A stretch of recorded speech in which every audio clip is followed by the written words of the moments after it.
one more thing is they are trying to control the internet curves. So radicalization might increase, so internet is also being controlled.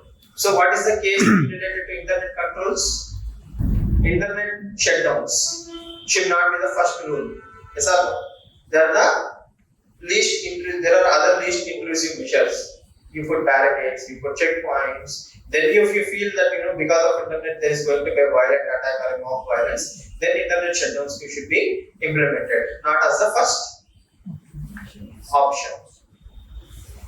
Yes, Anuradha Basin versus Union of India. We have read the same case, Anuradha Basin case, in some other articles recently also. Next, 12-year-old dies as Nipah reappears in Kerala. So what is Nipah? Nipah is a virus. But the important thing you need to understand is it's zoonotic in nature. Okay, zoonotic viruses, Nipah, Ebola, even Corona, COVID, all these are zoonotic. That means they are transferred from animals to human beings. So why is this increasing in recent times? See, before Ebola, 40 years before Ebola outbreak happened in 2005, there was not a single pandemic in this world. Not now in India, world. Okay, after 2005, Ebola, we have swine flu pandemic. Then we have Nipah virus outbreaks. Nipah was discovered earlier, but outbreaks came later. MERS, Middle East Respiratory Syndrome. Yes, then now coronavirus. So why is now suddenly there is an increase in zoonotic diseases? Habitat destruction. Very good. Habitat destruction. The interaction of man and animal has increased. Okay, so you can say, sir, we always used to interact with animals, right? But wild animals, especially bats or some unknown birds, yes, or pangolins, all these things used to stay in core forests. Very few people get to interact with them. Now, because we are destroying forests and we are going into the middle of the unknown territories, where these animals are immune to all such viruses. Okay, but human is getting infected. And bats are considered to be the host for this Nipah virus. And one good thing is Kerala have a very good health infrastructure. The most important thing they have done is identify high risk contacts. That is called as contact tracing. Yes, sir. X has been infected with the virus. X has spoken with these people in the last 1 week. So who are they? Put them in isolation. You can stop the outbreak. Yes, sir. So Kerala is very well versed with all these tricks, and Kerala is having a world-class infrastructure. That is why you have to invest in primary healthcare sectors. Government has to do this. Okay, you cannot say Apollo is there, some other institute is there. Government should invest in the primary healthcare center, because let's imagine if the same thing happens in Uttar Pradesh or Bihar or Rajasthan, that too in interior districts where primary healthcare center is very less. Then what will happen? The outbreak will be faster. You cannot control it very quickly. It will take some time. Some people will die. Then you come and put the lid on the cap bottle. Yes, sir. Understand the obsession with Afghanistan, right? Obsession with Afghanistan and Taliban. So, how many of you understood this particular article? Reaching out to the undesirables. All of you understood? I didn't understand. So what is it trying to say? Should we talk to Taliban? Should we not talk to Taliban? Should we have affection for Taliban? So what is his actual intention? And what did he not say? The most important thing is not what he said. The most important things are what he did not say. So first of all, before understanding this article, we will understand keywords: moral relativism, moral universalism, and morality. These are the three major words. First of all, what is morality? Empathy and thinking on humanitarian stuff. Knowing good or bad. Morality is good or bad. It's as simple as that. Don't complicate it, right? Morality is very simple. Whether something is good or bad according to who? You, me, or whatever you are. If you are Afghanistan, your morality is different.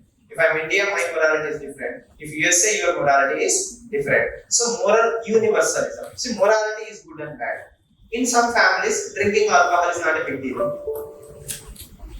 Yes, sir. Or in some cultures, drinking alcohol is not a big deal. They encourage their kids to drink alcohol after a particular age. They don't stop it in marriages, function, and all these things. So, that families or that culture's morality is different from your morality. In your family, drinking alcohol is the worst crime you can do. Yes, sir? Yes. I hope so. Yes. Okay. Now some people are laughing, so I couldn't restrain myself. Okay. Then, so if I say drinking alcohol is bad, that is moral universalism. That means it applies to everyone. Drinking alcohol is banned. No discussion, no debate. It's wrong. Okay, that is universalism. Killing a human being is wrong. Your family or my family cannot debate on that, right? Everybody will say killing a person is bad.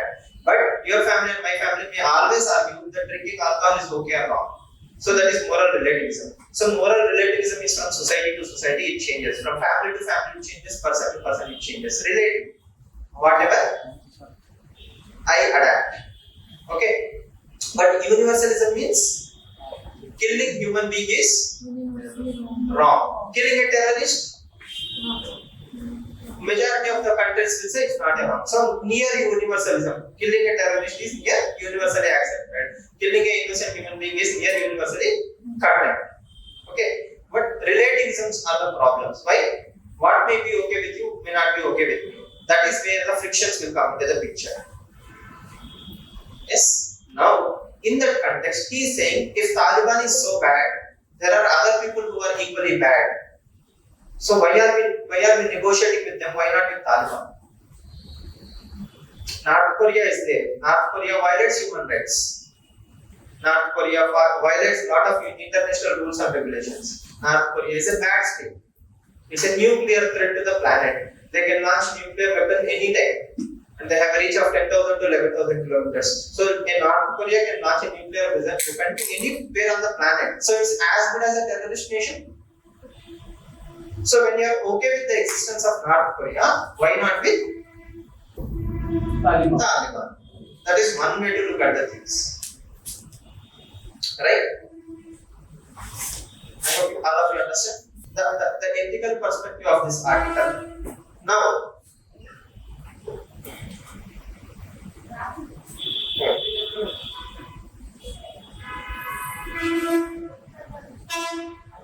next, he's saying people will be labeled. For example, Taliban is being labeled as a rogue state or a terrorist group. The same with North Korea, the same with Israel, the same with Iran. USA is saying Iran is bad. Okay, but majority of the countries may not accept with that assessment.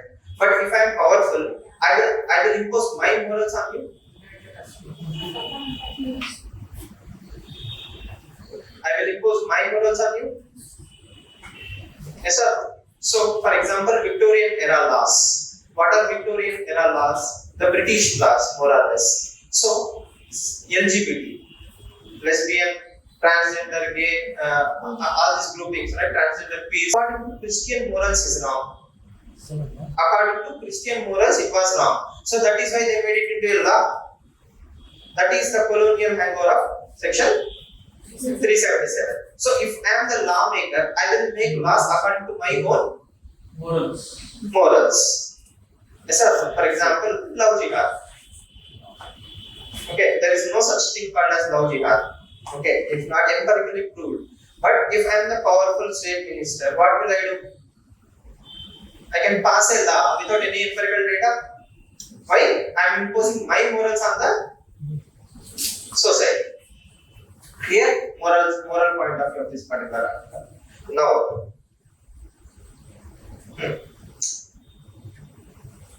he brings out three arguments. One argument is continue the military tactic on Taliban. We can keep bombarding the Taliban, which America did for 20 years. But America could not defeat Taliban.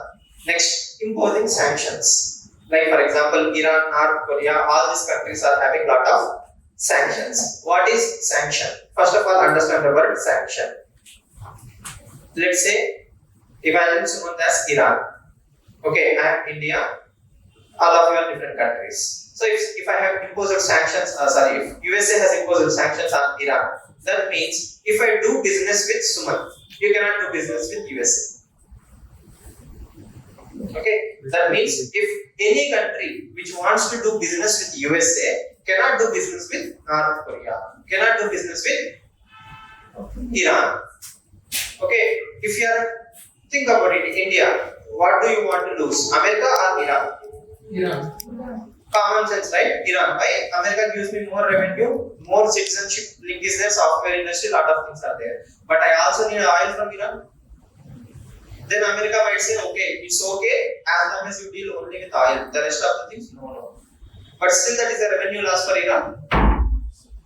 I hope you understand. So those are sanctions. North Korea, financially, nobody can go and invest in North Korea. I want to buy a building in North Korea, no. I want to go and buy a building in China, probably yes. North Korea, no. Iran, again sanctions are there. So whenever there are sanctions, that country's economy will shrink. Okay, I'm suffocating that country through lack of funds. Russia, North Korea, Iran, all these three countries as of now are going through sanctions. Did that stop those countries from being rogue states? According to America? No, they are still doing whatever they want to do. Okay. Now, the last one he is arguing is engage and socialize them. Right? I am 100% sure Abhiman Jacob is not so innocent. He is a foreign affairs professor. He knows 10 times more than me. But somewhere I don't believe that he also believes this argument 100%. As I told you, the ideology behind Taliban is created from hardline. Yes? How many of you have seen Game of Thrones? Only two? Okay. I have to think of some other analogy. Right. Okay. Let's imagine Microsoft XP. Do you know Microsoft XP? Have you used it? At least you have an idea, right? Okay. Taliban. Let's say Taliban are using Microsoft XP. Okay. We are in Android world. We are not compatible. I cannot install Microsoft XP in my latest phone. Yes or no? So when I am created, that means Taliban itself is created in a Stone Age old ideology. That is extreme form of Islam. I am not saying Islam is Stone Age. I am saying the interpretation of Islam is very crude. While the world is saying women should be equal to man, or woman is greater than man, or equal to man, and all those things, you cannot say if you have to go to university, you have to wear burqa and all. Right? Those two things don't go hand in hand. Right? But the world is moving towards gender justice. We cannot have a old age ideology. So we cannot socialize them that quickly. But can we run a country? Probably yes. We can run a country, but all the ideals of liberty, equality, fraternity, gender justice, progressive ideas, fundamental rights, if you ignore all those things and if you deal with them on a person to person basis, like if you want to run Afghanistan, don't kill anyone, don't breed terrorists, then they may say yes, and Afghanistan might survive. Clear? So it's a very hard sell.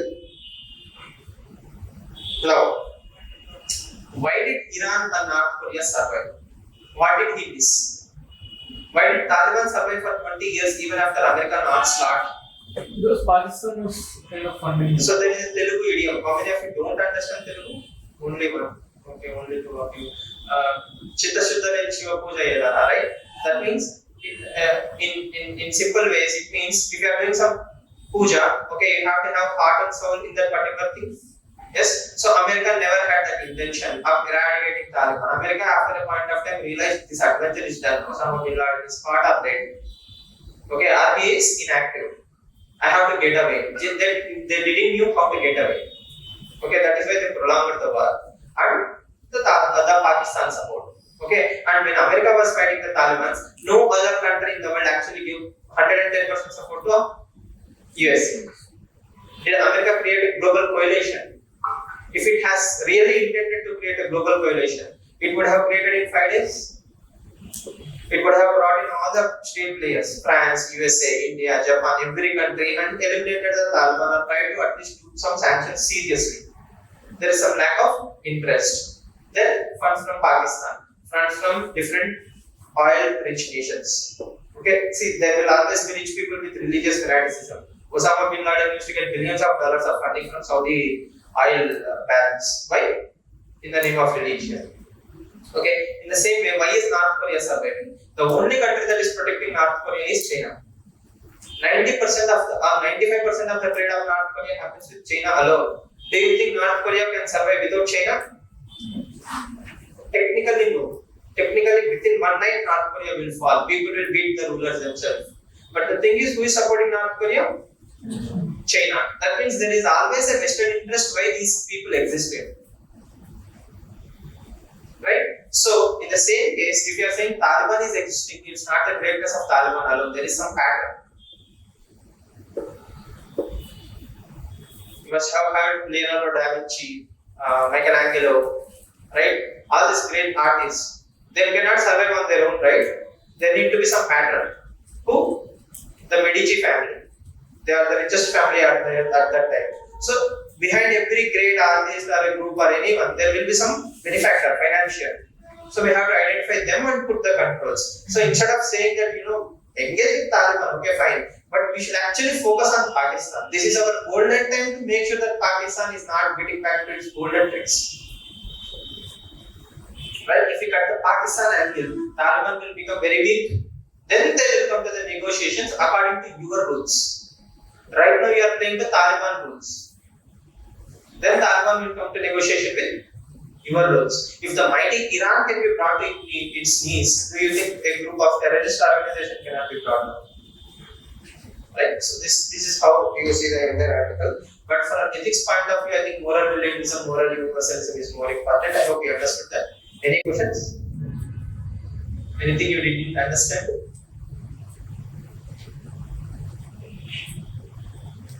So, what exactly is the meaning of engaging and socializing them? So, you start negotiating with them, then you tell, okay, whatever you are doing to women is wrong, whatever you are doing to children is wrong, why not allow women to, go out without a male support? So, socialize in the sense, see again, I am imposing my morals. But for Taliban, that is their moral. When two morals collide, that's the problem, right? See, why are Taliban saying if you are a woman, if you have to go out, you have to wear a niqab, and you have to be accompanied by some male member of your family, be it your son, brother, or whatever, but somebody should be there. Okay, why are they imposing that? Morals. The morals of their understanding is women should be protected like that. Alright? So if I go and say your moral is wrong, do you think I will give up my morals? My entire organization is created on that moral creation. Right. Again, luckily nobody is listening to me or happy on Jacob. Government will do whatever it is willing to do. We will write that in the answer sheets. Right? But understanding ethics in international relations is a concept in GS paper 4 also. There is a GS paper 4 topic called as ethics in international relations. If you see GS syllabus copy, how many of you are carrying syllabus copy? Good. Now, this article is about engaging with the Jammu and Kashmir people. In 2016, 19, when did Article 370 or diluted? 19, August 5th. 2019, August 5th, something happened, that is, the state of Jammu and Kashmir has been bifurcated into two union territories. One is Ladakh, the other one is Jammu and Kashmir. What about Kargil?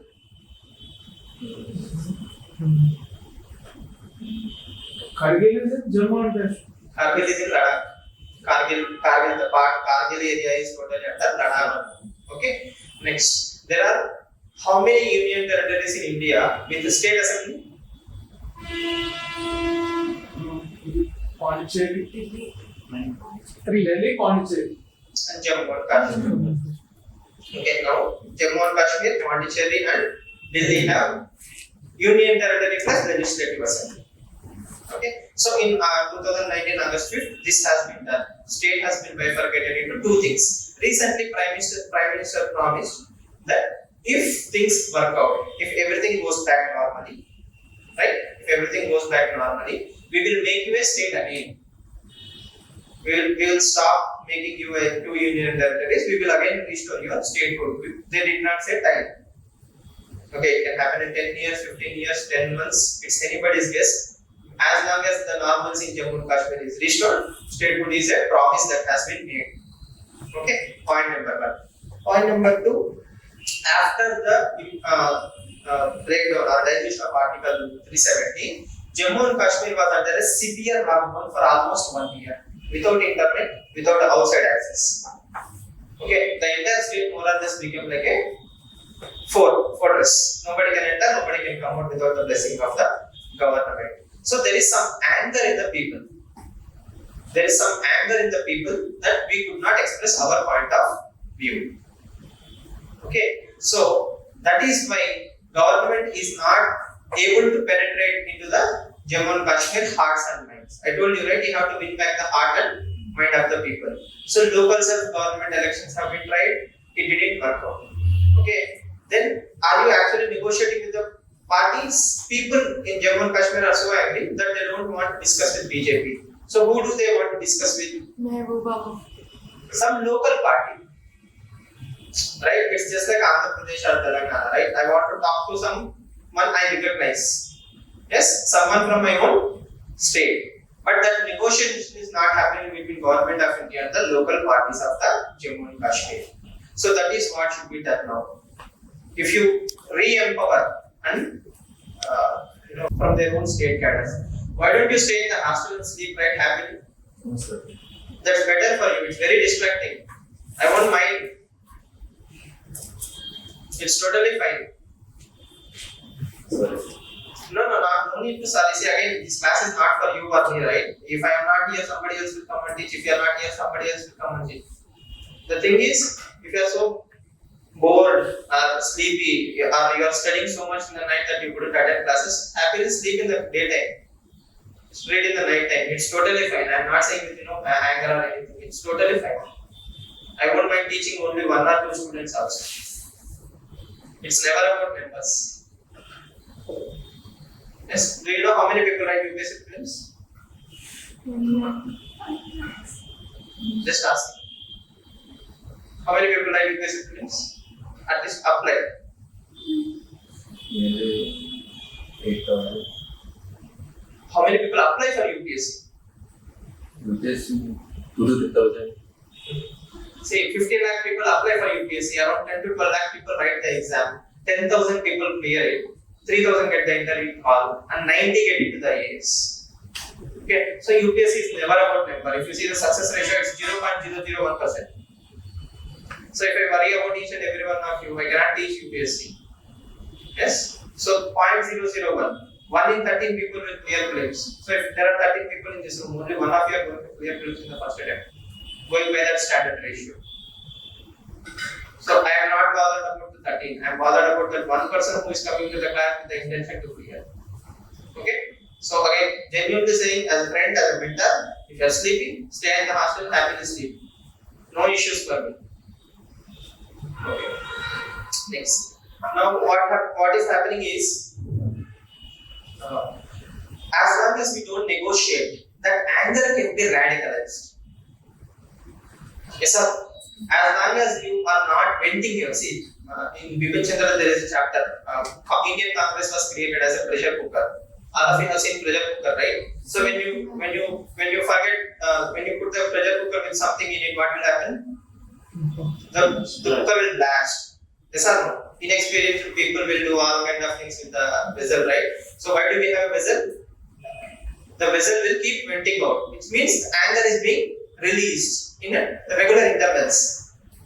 Okay, if there is no there is no way for the pressure to come out, the entire cooker will blast. So in the same way, if the angry Jammu and Kashmir youth is not having a vent, they should file RTIs, they should go and vote. Okay, after bifurcation of Telangana and Andhra, what happened? Elections happened. All the Andhra people went to voting booths and voted for some other parties. Congress got 0 seats.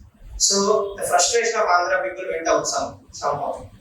We have defeated Congress. Anger has come down. So 20 years down the line, probably Congress might win again in Andhra. Right? In the same way, once you let the steam out of the anger of Jammu and Kashmir people, the assimilation will be totally completed. Okay? Common sense, even BJP knows this. If elections happen in Jammu and Kashmir right now, who will win? In Jammu, BJP will win. In Kashmir, BJP will never win because Jammu is totally dominated by Hindu population. South Kashmir is dominated by Muslim population. People will vote for their respective religions. Anger will be done. So after that, they will understand. Okay, normalcy has returned. Psychologically, it should be completed. That's the ultimate goal. Right. Now, true metal article, no major takeaways. The only takeaway is whatever money you are giving, if you are investing in infrastructure, people might win more medals. Apart from that, Sugamaya Bharat Abhiyan is not being implemented in letter and spirit. In 2016 Disabilities Act, there is a provision that all government buildings should be made disabled friendly. That means they should have ramps, they should have lifts, different table friendly toilets, infrastructure should be created. Okay, so as the article says, as per a survey, not a single building is disabled friendly. Yes, even worse, sometimes in government appointments, senior citizen wing will be in second floor without lift. You can understand the problem of the senior citizens, right? They have knee pains, they have a lot of back pain, they have to climb 2 stairs without any lift. That's the insensitivity sometimes government displays without intention. Okay, so all these things have to be rectified. So Sugamaya Bharat Abhiyan. Sugamaya means smooth, easy. Easy for differently abled.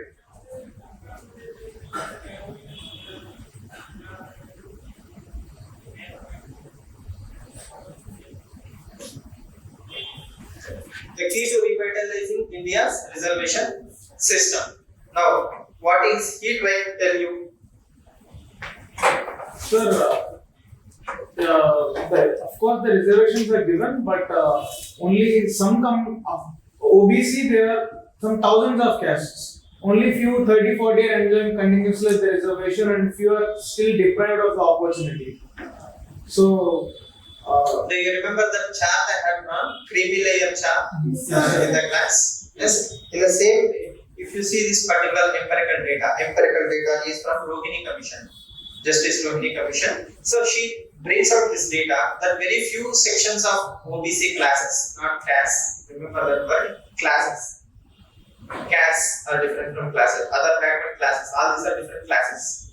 Okay. So different classes have benefited maximum from the reservation system, but there are around 37% of the OBC population which haven't even availed the reservation. Okay, so saying all the OBCs have benefited, or all the scheduled caste people, or all the scheduled tribe people have benefited from reservation system is a wrong statement, and it is proved with data. Okay, so within scheduled tribes there are so many tribes. Okay, some are dominant, some are marginal, some are still remote, some are particularly vulnerable tribal groups. They still prefer to hunt and gather. Okay, so there are different groups. So only a group in ST community has benefited from reservation. So we should now get caste census data so that we can focus on B, C, D, E, F and others. Clear? So the more empirical data we have, the better is for administration. But what will happen, as I told you, if you start going for census? Division might happen among them. Division will definitely happen. It will be used for political consolidations. Okay, within the scheduled tribes, for example, a data came out that this particular tribe has not availed reservation or they were marginalized. Okay, then they will come together and they will start for political consideration. So everybody will vote in subdivisional basis. Okay, so right now BJP is very smartly doing the more or less the same thing. It is trying to target each and every subset. So now what is his suggestion? Equal Opportunities Commission.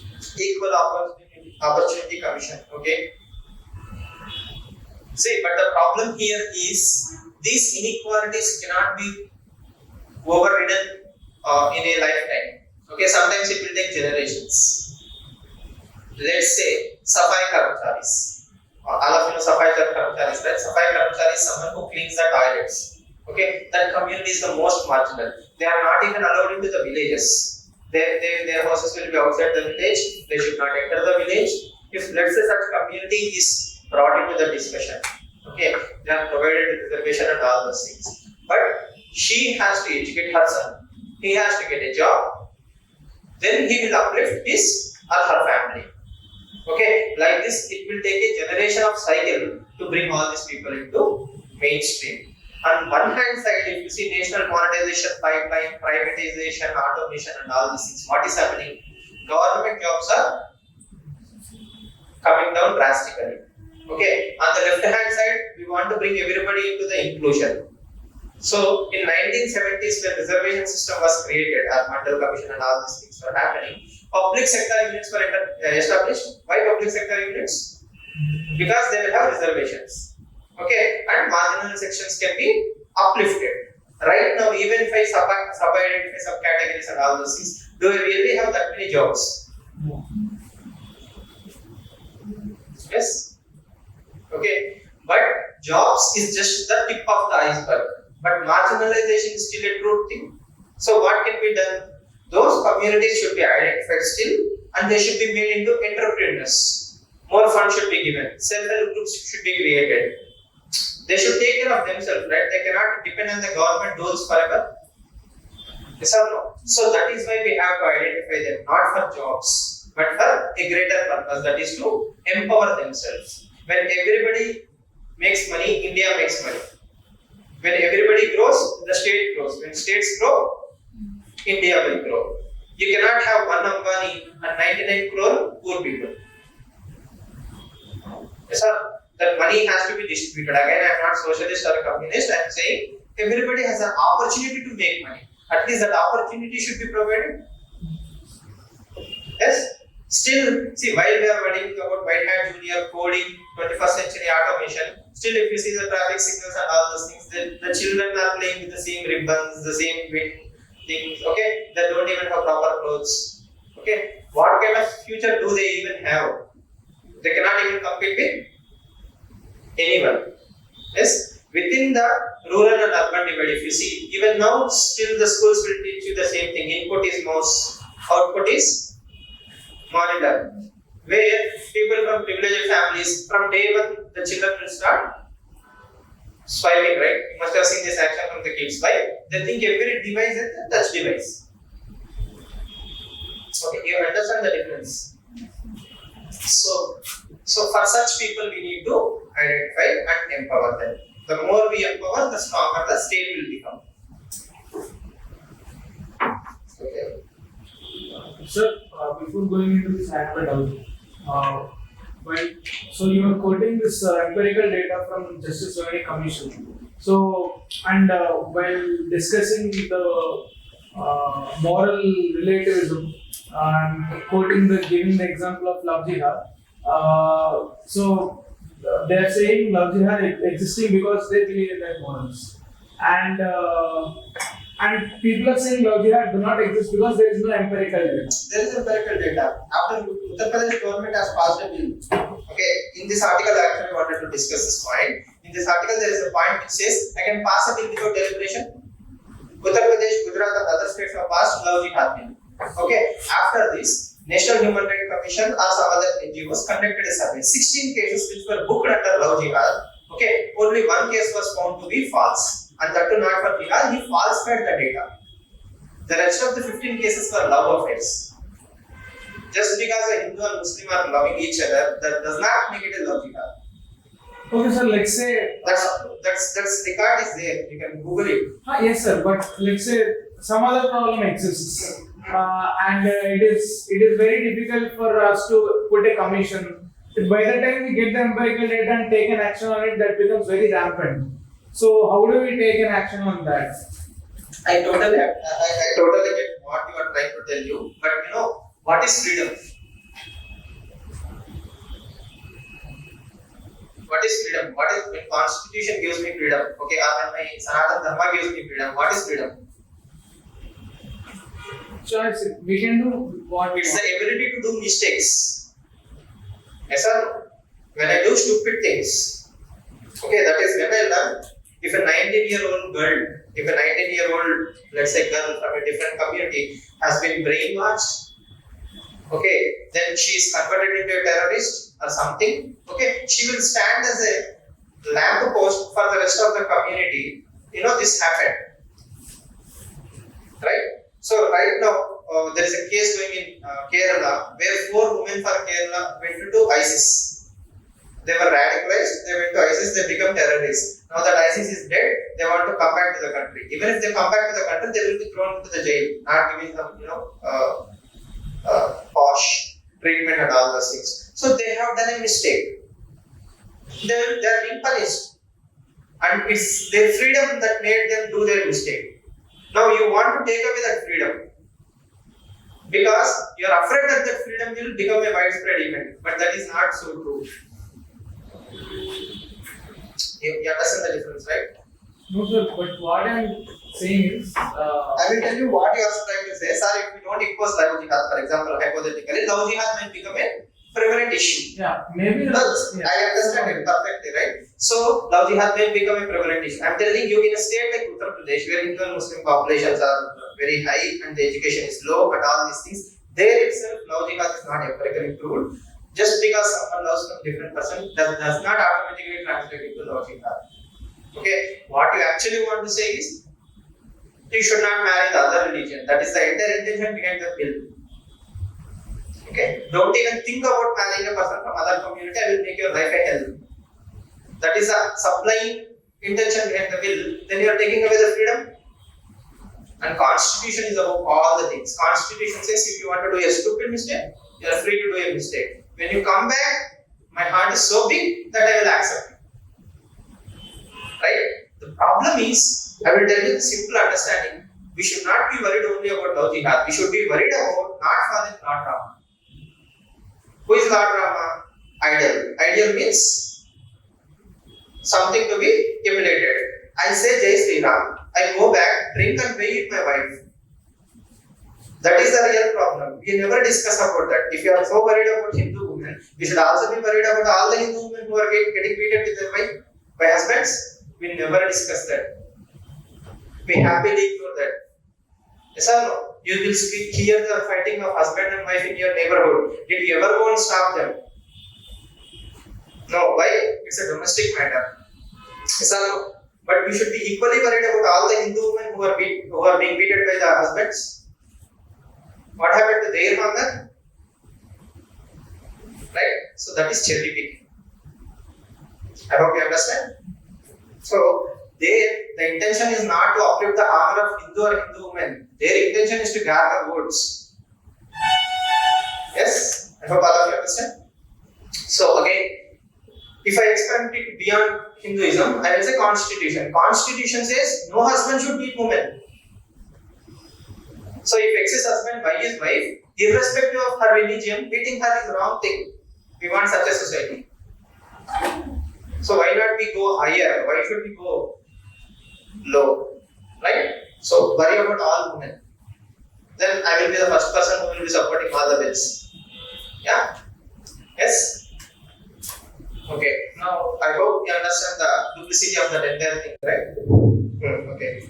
So again, irrespective of religion, 19-year-old girl probably chooses to will make a stupid decision. She will regret it most probably and she will come back. And this is not limited to any religion or any country. It has happened throughout the world. Yes, when Barack Obama was fighting Hillary Clinton, some news report came, Hillary Clinton's teenage daughter got pregnant or something like that. Then Barack Obama very gracefully said, even my mother was at a very young age when she bore. So people throughout the world do stupid mistakes. Okay, Barack Obama would have never been born if you go by higher moral standards. Yes? Now, coming back to this argument, the judicial role of improving lawmaking. So this is a tricky article. Two things you need to learn: separation of powers. What is separation of powers? where judiciary, legislative, and Executive. are watertight compartments. So technically they are not watertight. They should have a fair amount of distinction, but they should never be a watertight compartment. Okay, in practice at least, because the moment you make a watertight compartment, we are creating rigid systems. We want fluid systems. Okay. Now, legislature, parliament, which make laws, or assemblies which make laws, judiciary and executive. And one thing you have to remember is, a cabinet minister is both legislature and executive. Execute. That means someone who implements certain things. Okay. In this particular thing, what they are trying to tell you is, recently Chief Justice of India brought in a discussion. When you don't deliberate a bill properly, when you don't debate on the bill, see, whatever we have debated, even that much should be debated in the parliament, right? Then I will come to know that is my side of the story. If you are, let's say, Home Minister Amit Shah, you will say this is why we need to have a Law Jihad bill. At least a negotiation, a civil discussion will happen. Then if I am convinced, yes, we need a bill, the bill will be passed. Even if I am not convinced, if he is in power, he will still get the bill passed. But at least the discussion has happened. I will get my side of the story on the plate. But if you introduce a bill and pass it in 8 minutes, 6 minutes, 14 minutes, then what kind of discussion are we having? Right? So, she is saying, or they are saying, if Supreme Court makes it kind of mandatory or find loopholes in how the law is made, okay, then that will put some burden on the parliament to discuss the bill more. Okay, but actually, if Supreme Court intervenes and say how you should pass a bill, that is job of parliament. See, Constitution has given the power to parliament. Parliament can pass a bill in 1 minute or 10 hours or 100 hours. It's the responsibility of parliament. But if Supreme Court goes and say you have to pass a bill in 29 minutes, then that is violation of separation of powers. So that should not happen. So they actually discussed that point also. They are very aware of this point, but they are telling, even at the risk of telling how a bill should be passed in parliament, this kind of reform should be brought because people are not in a position to discuss about this. Yes, sir. People are not in a position to discuss about this.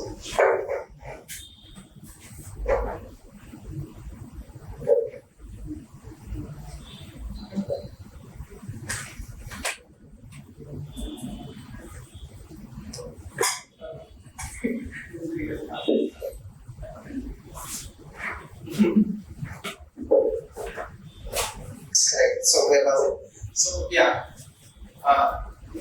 because people are not in a position to discuss the things. Because people are not bothered. How many normal Indians actually know how many bills are debated? If you never came to UPSC, do you think you would have seen that article where a bill is passed in 8 minutes, 9 minutes? You would have never bothered. You would have bothered whether what will happen in the money heist next season. Which movie is coming next, or some book to read or whatever you prefer, right? That means an ordinary citizen is not immediately impacted by whatever is happening in the parliament. So, the only person who can make these things happen is empowered citizen, who is absent from the country more or less. Okay, he is discussing important issues like Law Jihad. Okay, or some other thing which is brainwashed to me by social media companies. Okay, when I am focused on all these things, I cannot discuss all these things. Then who is left? Parliamentarians. Do you expect them to chop that branch that they are sitting on? They cannot shoot themselves in the foot, right? Yes.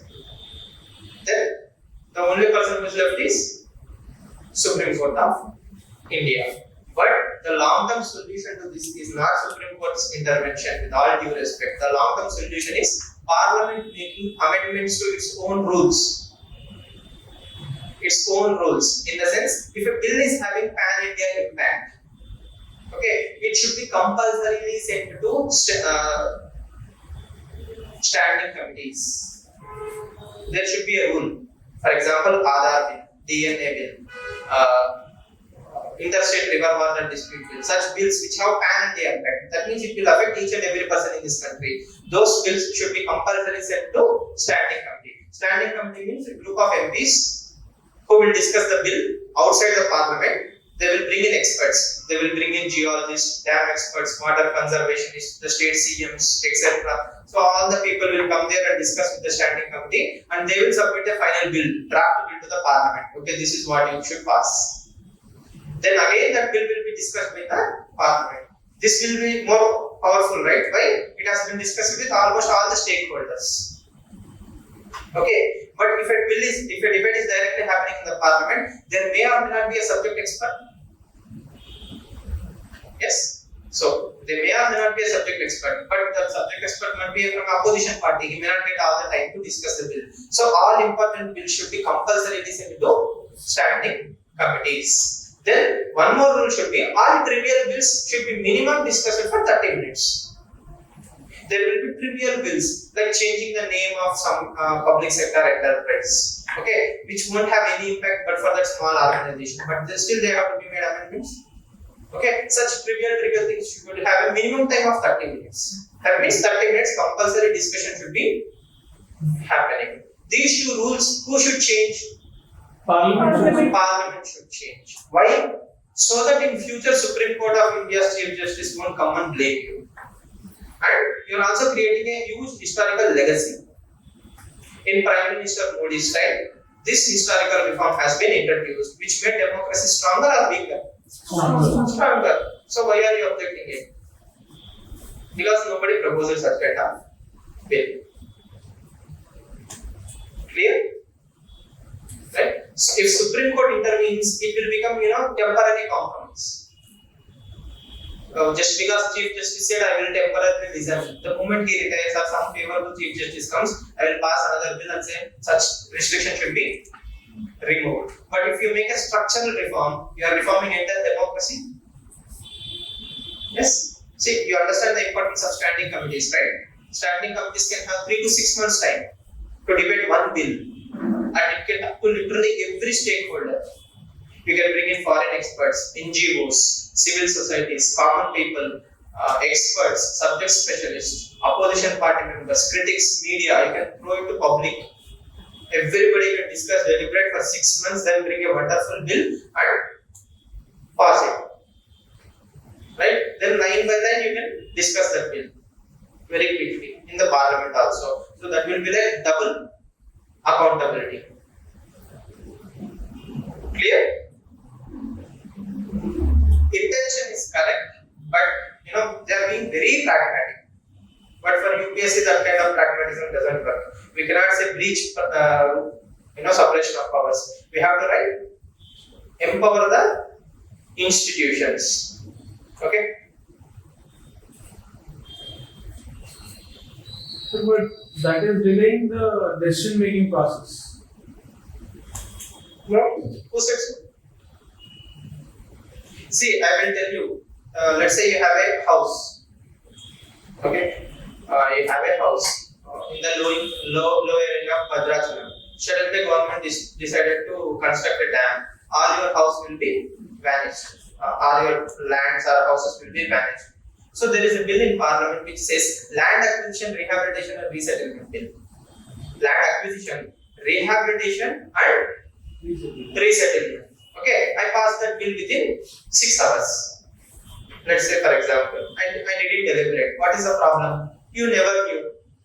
Okay, when Telangana government or central government announced that dam, that day you realized that because government is constructing a dam, all this area will be submerged under the water. My compensation is only 1x.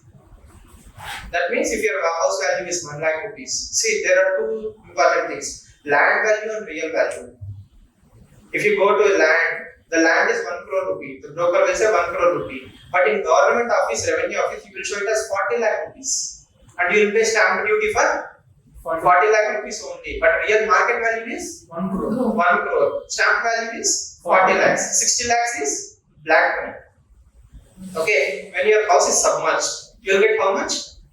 40 lakhs, not 1 crore. 1 crore. Now, won't you cry? You will definitely cry. But if that bill has been, second thing, 40 lakhs is given to you and you are kicked out of that place. Okay, then you are a farmer. Throughout your life, you are a farmer. You don't know a single thing. What will you do with that 40 lakhs? You'll come to Hyderabad or some town and go to a nearby city. You may or may not purchase the land, but you don't know how to live because farming was the only thing you knew. Okay. If debate happens, somebody will say rehabilitation and resettlement should happen first, then construction should start. That means all those farmers should be moved first.